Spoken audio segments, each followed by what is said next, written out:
A growing number of parents are concerned about the obsession their kids have with video games. Like many parents, we resisted buying video games for our children for some time. But when a friend offered us their old system, we hesitantly accepted, determined to limit the time our kids played so that it remained a small part of a balanced lifestyle. Before long, however, we noticed our once active sons being enticed from normal, healthy childhood activities into a digital universe.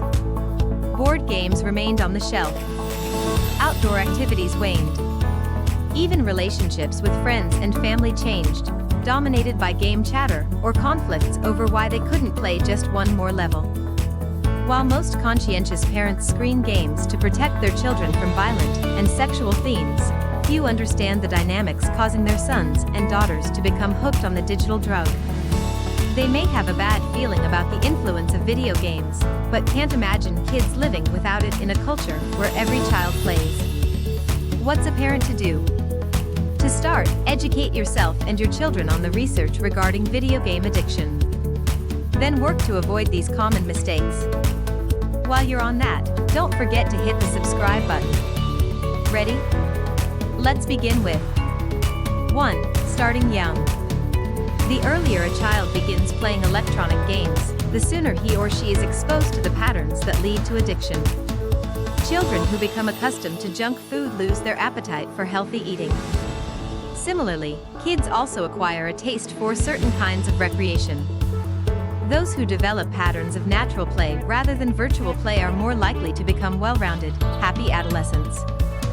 Those who are introduced to the dopamine-inducing high of prolonged video game play often become bored with any other recreation. 2. Creating easy access. 4 out of 5 children over 8 years old own a video game system. The risk of video game addiction increases dramatically when your child owns a system, because then it is much harder to control the amount of time spent playing. As with any other behavioral addiction, easy access to the object of obsession makes it difficult to avoid pitfalls.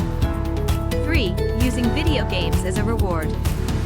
While the benefit of motivating kids to complete school assignments and other tasks may seem like a positive aspect to video game obsession, the long-term consequences far outweigh any short-term gain. Using video games to motivate kids reinforces the notion that working, reading, and learning are necessary evils rather than rewards in themselves. Other motivational rewards, such as an ice cream date with dad or an outing with mom, are more effective and avoid feeding video game obsession. 4. Allowing just one more level. When asked to shut off the video game system, most children rarely obey without first trying to prolong their play. Invariably, they respond with a plea for just one more level or more time to defeat the current villain. As a result, many parents end up allowing their child to spend much more time playing video games than they intended. As one recovering video game addict said, if you say you intend to restrict the amount of time a child spends, you better ask yourself whether you can really do it. Kids are very good at pushing for more time. 5. Ignoring your gut. Many parents have a bad feeling about the amount of time their child spends playing and talking about video games. They have a nagging sense that allowing so much video game time may have long-term consequences. But they second-guess the feeling, writing it off as old-fashioned or too strict. Besides, they would rather avoid the inevitable conflict that comes from restricting or removing the game system. You know your child better than anyone else. Trust your gut and intervene to help your child live a fulfilling life. Don't forget to subscribe to our channel. We post quality content daily. See you tomorrow and stay curious.